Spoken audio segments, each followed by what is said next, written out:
This is not easy. There are so many choices. Getting and staying healthy can be overwhelming. 2, 3. You've seen us try everything from cycling and swimming to hot yoga and karate. It all costs money, but the biggest fitness investment you can make is one-on-one training. What have you worked on today? Personal trainer Doug Van Wyk has been in the business 10 years, working with hundreds of different clients. They should want to know my background and want to know what I've done and my experience. But a lot of people never ask. Snuck out 12 reps. For the record, Doug has a college degree in exercise science. 7, 8, abs are tight, 9. Many people in the industry don't. And there are a lot of people out there that haven't taken the time, the money, or the effort to be a legitimate trainer. Some really just don't care. As long as they're getting money in the door, it doesn't really matter. And Doug says it's easier than ever for people to rattle off a list of certifications that really don't mean a thing. Is it an accredited institution? Is it an accredited certification? Or is it one that you could literally have gone online, paid $100, take 10 minutes, and have a certification? Vomiting is a good sign of good workout. 8-year-old Samantha Green plays sports and has some exercise knowledge. Group training requires a lot of equipment. And even if she didn't, she could pass this test. It's a good idea to eat a big meal just before going to a group class. False. So just how easy is it for an 8-year-old to get certified? What's this word? It's as easy as a few keystrokes. You received a 55 and you need to at least a 70 to your pass. We will take you back so that you can see your incorrect answers and help to learn to identify the correct ones. In minutes, Sam changes the true-false questions shown in red and receives a 73%. I enter my credit card information, and before you know it, she's a group fitness and boot camp instructor. Negative reinforcement often is the best way to motivate an obese child. Big sister Rachel also takes the test. She wants to be a childhood obesity specialist. Inadequate sleep does not affect a child like it does an adult. Rachel gets a 68% at first, but then aces round 2. But this is insane that you can just go and it says, oh, go ahead, change your answer, it's this one. And you continue to pass the test. And getting a 99, I'm only 11. That's kind of crazy. Rachel and Samantha's mom agrees. Is it just an industry where anybody can get in if they just say, hey, I want to be a trainer? There's more regulation for cosmetologists than for this industry. That is really surprising to me. Exactly, and that's part of the problem with the fitness industry is that there is no state or federal government licensure.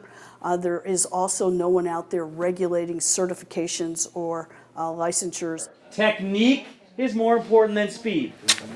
Dr. Pam Richards helped create the exercise science department at Central College in Pella. These have to be really tight, really tight. These students want to be athletic trainers. Plantar dorsiflex your foot 5 times. Others will pursue careers as physical therapists, teachers, and coaches. And press up as you come up.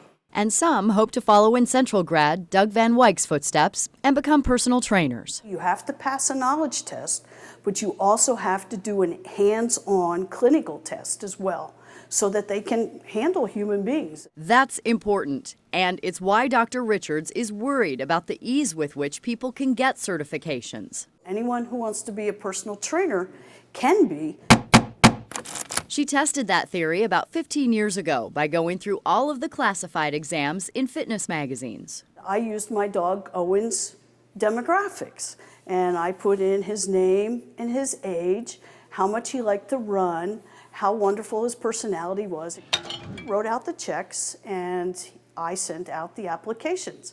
And lo and behold, Owen came back, and he was a certified personal trainer by 12 out of 15 professional organizations. Oh, wow, that's scary. So if dogs and children can get fitness certificates, just what should consumers be asking? The first thing I would ask is to ask them what their educational background is. I would also ask them for recommendations. If you're going to get something done with your home, you're going to ask for references. I don't think there's anything wrong with asking for someone for a reference. Who's a muscle person? Who's an aerobics person? Who would be a flexibility person? There's different types of programs, and different trainers have different strengths. There are also some red flags. Dr. Richards says if a trainer is doing the exact same thing with every single client, walk away. Number one thing that any trainer should do is do an individual assessment, measure the different components of your physical fitness, and come up with an individualized plan. One of those components is body composition. This looks to me like a scale. Right, but see, they market it. This is a $300 scale, and it says that it's a body composition analyzer. Dr. Richards calls it a scam. Gyms use them all the time because what? As soon as you see how fat you are, you're like, sign me up. Instead, trainers should be using this. This is one of the most accurate ways, is the skin fold caliper. When used by someone who knows what they're doing, it is one of the best ways to determine your percentage of body fat. If somebody has a liability claim up, then that should automatically make you a little skeptical and a little worried. Red flag number 3, pages and pages of legal jargon and liability waivers like the ones we found online and that you might encounter in person. There are many people that don't know very much, but propose that they do know a great deal. Abs are tight, and then just like you have 2, but you're just gonna have 1 dumbbell coming down to parallel. Just don't rush into it. You're making a big decision, and your safety and the money that you're spending is worth it.